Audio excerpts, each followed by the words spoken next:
और चलिए आगे बढ़ते हुए आपको दिखाते हैं देवभूमि एक्सप्रेस। देहरादून से बड़ी खबर, नगर निकाय के लिए बीजेपी का घोषणा पत्र। बीजेपी प्रदेश मुख्यालय से कल जारी होगा घोषणा पत्र। 15 जनवरी सुबह 10 बजे घोषणा पत्र जारी किया जाएगा। मुख्यमंत्री पुष्कर सिंह धामी भी मौजूद रहेंगे। प्रत्येक नगर निगम के लिए अलग अलग संकल्प पत्र जारी किया जाएगा। कैबिनेट मंत्री और सभी पदाधिकारी भी मौजूद रहेंगे।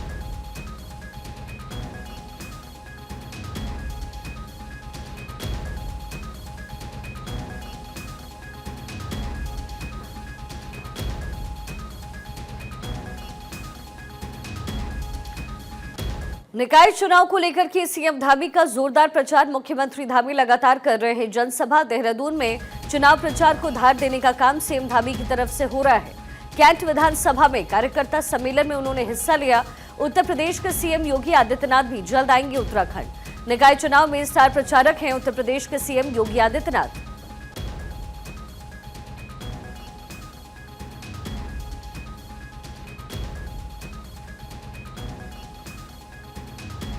निकाय चुनाव को लेकर सीएम धामी का जोरदार प्रचार प्रसार। मुख्यमंत्री धामी लगातार कर रहे हैं जनसभा। देहरादून में चुनाव प्रचार को धार देने का काम सीएम धामी कर रहे हैं। कैंट विधानसभा में कार्यकर्ता सम्मेलन में उन्होंने हिस्सा लिया। उत्तर प्रदेश के सीएम योगी आदित्यनाथ भी जल्द आएंगे उत्तराखंड। निकाय चुनाव में स्टार प्रचारक है उत्तर प्रदेश के सीएम योगी आदित्यनाथ। हरीश थपलियाल मेरे सहयोगी मेरे साथ कनेक्टेड हैं। हरीश, इस समय क्या कुछ तैयारी निकाय चुनाव को लेकर?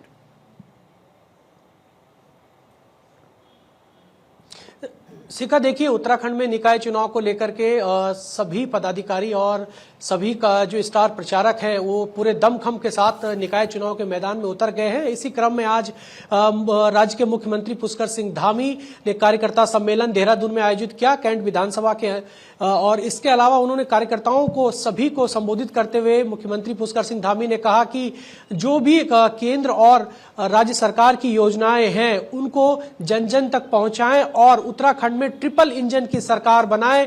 नगर निकाय चुनाव को लेकर के मुख्यमंत्री पुष्कर सिंह धामी गंभीर है और इसी तरह से कल से जो उत्तराखंड के मुख्यमंत्री हैं उसके अलावा जो पूर्व मुख्यमंत्री हैं उनका भी सम्मेलन होना है और प्रदेश भर में सभी सांसदों, विधायकों और पूर्व मुख्यमंत्रियों की ड्यूटी लगा दी गई है कि कल से पूरे प्रदेश भर के नगर निकाय इलाकों में जाएं और सरकार की, चाहे वो केंद्र सरकार हो, राज्य सरकार हो, सभी की योजनाएं जन जन तक पहुंचाएं, लोगों को बताएं कि किस तरीके से जो है लाभ लोगों को मिल रहा है सरकार की योजनाओं से। और यदि नगर निकाय चुनाव में बीजेपी की सरकार बनती है तो इसी तरह ट्रिपल इंजन की सरकार हो जाएगी और उत्तराखंड के नगर निकाय इलाकों में विकास का जो पहिया है वो तेजी से दौड़ेगा। शिखा, बिल्कुल। और चुनाव को लेकर के हमने देखा है कि लगातार मुख्यमंत्री खुद बहुत कोशिशें कर रहे हैं और जो बीजेपी के कैंडिडेट्स हैं उनके अंदर भी उत्साह है। साथ ही वो भी ये भी कह रहे हैं कि अगर जीत किसी की होगी तो वो भाजपा की होगी। बिल्कुल, निश्चित तौर पर मुख्यमंत्री पुष्कर सिंह धामी, चाहे वो हम लोकसभा 2024 की बात करें या फिर 2022 के विधानसभा चुनाव की, तब से लेकर अब तक ये मिनी इलेक्शन है और इस इलेक्शन में भी मुख्यमंत्री कितने गंभीर दिखाई दे रहे हैं, बहुत सीरियस इस चुनाव को लेकर के हैं, क्योंकि और कार्यकर्ताओं का फीडबैक उनको मिल रहा है। और खुद मुख्यमंत्री पुष्कर सिंह धामी ने आज कहा है कि ट्रिपल इंजन की सरकार उत्तराखंड में बनने जा रही है और वो पूरी तरह अपने नगर निकाय में जीत को लेकर के आश्वस्त है, क्योंकि प्रधानमंत्री नरेंद्र मोदी ने कहा है कि उत्तराखंड का अगला दशक होगा। इसी तरह से जो योजनाएं सरकार की उनको लोगों तक पहुंचाएं। सरकार की कार्यकर्ताओं की प्राथमिकता होनी चाहिए कि जो सरकार की, केंद्र सरकार या राज्य सरकार की योजनाएं हैं उनको जन जन तक पहुंचाया जाए और लोगों को ये बताया जाए कि किस योजना से कितना लाभ लोगों को मिल रहा है। तो कह सकते हैं कि ट्रिपल इंजन को लेकर के जो है बीजेपी संगठन आश्वस्त है कि किसी तरह जो है भाजपा की सरकार उत्तराखंड में बनने जा रही है नगर निकाय चुनाव में। तो पूरी तरीके से यहाँ पर पूरे मैदान में जो भाजपा संगठन है उनके निर्देश पर सभी पदाधिकारी, चाहे वो सांसद हो, विधायक हो, पूर्व मंत्री हो या वर्तमान के मंत्री हो, काबीना मंत्री हो, सभी की ड्यूटी यहाँ पर लगा दी गई है और नगर निकाय चुनाव को लेकर के भाजपा संगठन पूरी तरह से आश्वस्त है। चलिए हरीशा, बने रहिएगा। इसी बीच एक और बड़ी खबर है, निकाय चुनाव को लेकर के सीएम धामी का जोरदार प्रचार। मुख्यमंत्री धामी लगातार कर रहे हैं जनसभा। देहरादून में चुनाव प्रचार को धार देने का काम सीएम धामी कर रहे हैं। कैंट विधानसभा में कार्यकर्ता सम्मेलन में उन्होंने हिस्सा लिया। उत्तर प्रदेश के सीएम योगी आदित्यनाथ भी जल्द आएंगे उत्तराखंड। निकाय चुनाव में स्टार प्रचारक हैं उत्तर प्रदेश के सीएम योगी आदित्यनाथ। हरीश थपलियाल हमारे साथ लगातार बने हुए हैं। हरीश, उत्तर प्रदेश के सीएम भी वहां पर पहुंचेंगे और एक तरीके से कह सकते हैं कि एक टीजर की तरीके से इसको उत्तराखंड में देखा जाए, क्योंकि यूनिफॉर्म सिविल कोड का जिक्र बार बार खुद धामी भी कर रहे हैं और अगर इस बार भाजपा की उसमें जीत होती है तो कहीं ना कहीं एक मुहर यूनिफॉर्म सिविल कोड पर भी है जनता की तरफ से। जी बिल्कुल शिखा, देखिए यूसीसी एक सबसे बड़ा विषय सरकार के लिए है और हमारे सूत्र ये बता रहे हैं कि 26 जनवरी से उत्तराखंड में नया कानून लाया जा सकता है। मुख्यमंत्री पुष्कर सिंह धामी ने स्वयं इस बात की जानकारी साझा की है कि 26 जनवरी से यूनिफॉर्म सिविल कोड उत्तराखंड में लागू होगा। ये बड़ी मिसाल के तौर पर देखा जा रहा है, महत्वपूर्ण इसको माना जा रहा है। तो नगर निकाय चुनाव में जो है इसका फायदा भारतीय जनता पार्टी के कैंडिडेट को मिल सकता है और साथ ही साथ जो निकाय चुनाव के जो स्टार प्रचारक है उनकी सूची में पहले पायदान पर यूपी के सीएम योगी आदित्यनाथ का नाम है। उनके आने से भी भाजपा के जो कैंडिडेट हैं उन पे उनको वो उसको लेकर के उत्साहित है और उनको कहीं ना कहीं फायदा मिलेगा।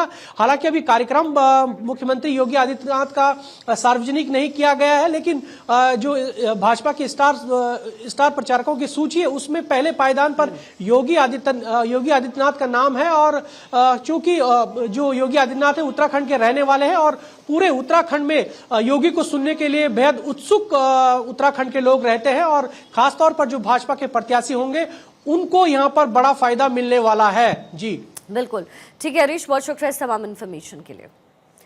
चलिए आगे बढ़ते। प्रदेश में निकाय चुनाव के लिए बीजेपी ने जनसभा और रैलियों का प्लान भी तैयार कर लिया है। बीजेपी प्रदेश संगठन महामंत्री ने बताया कि इस दौरान मुख्यमंत्री पुष्कर सिंह धामी की कुल 28 जनसभा और रैलियां होंगी। इसी तरीके से मंत्रियों की 60 रैली और जनसभाएं आयोजित की जाएंगी। पदाधिकारी, सांसद, विधायक की रैलियों का आयोजन भी किया जाएगा। पूरे निकाय चुनाव के प्रचार प्रसार के दौरान बीजेपी 200 रैली, जनसभा और रोड शो का आयोजन करने का प्लान तैयार कर रही है। नगर निगम चुनाव को लेकर के भारतीय जनता पार्टी कल 15 जनवरी को अपना संकल्प पत्र जारी करेगी। प्रदेश के यशस्वी मुख्यमंत्री आदरणीय पुष्कर सिंह धामी जी इसको लोकार्पित करेंगे।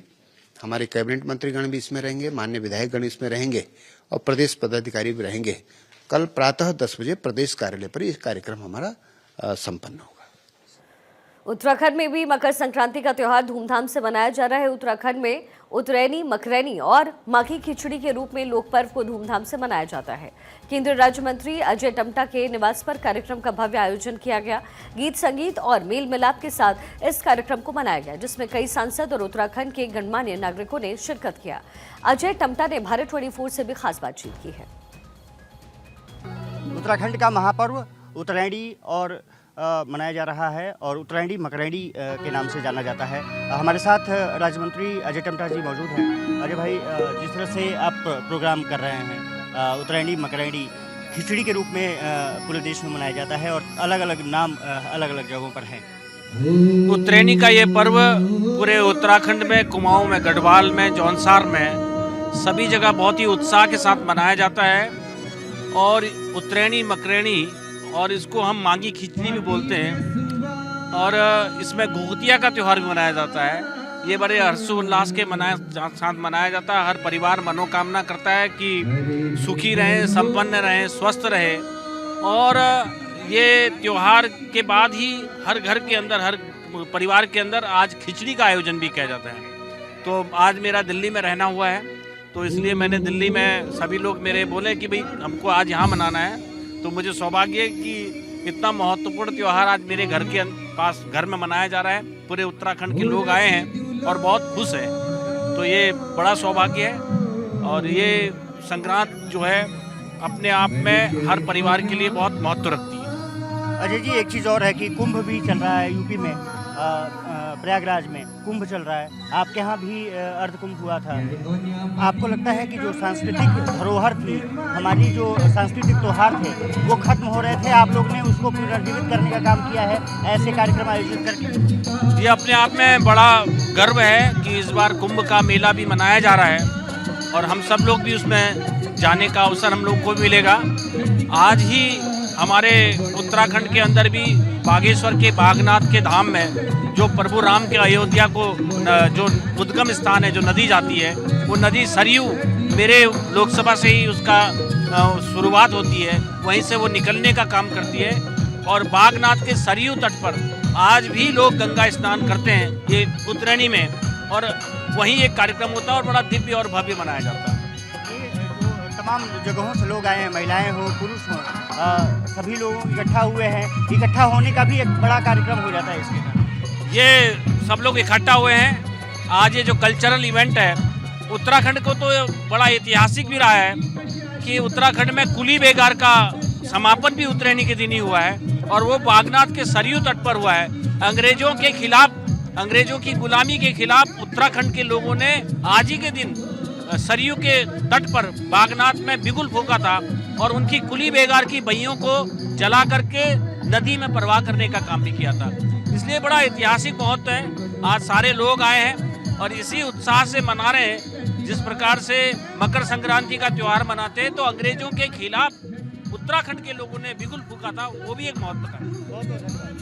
तो आप थे अजय टम्टा, और साफ तौर पर है कि आप देख सकते हैं कि तमाम जो सांस्कृतिक जो कार्यक्रम भी आयोजित किया जा रहा है, यहाँ पर निकाले हुए देख सकते हैं और स्वागत करते हुए नजर आ सकते हैं यहाँ पर तमाम लोग। कैमरामैन सभी के साथ में अक्षय राय, भारत 24 दिल्ली। उत्तराखंड बीजेपी ने कांग्रेस प्रदेश अध्यक्ष करण माहरा पर कटाक्ष किया है। देहरादून के पूर्व महापौर और धनपुर विधानसभा सीट से बीजेपी के विधायक विनोद चमोली ने कांग्रेस प्रदेश अध्यक्ष करण माहरा को बीजेपी के लिए बेहतर बताया। उन्होंने कहा कि जब से कांग्रेस प्रदेश अध्यक्ष के रूप में करण माहरा जिम्मेदारी संभाल रहे हैं, तब से कांग्रेस में सिर्फ टोवल जारी है।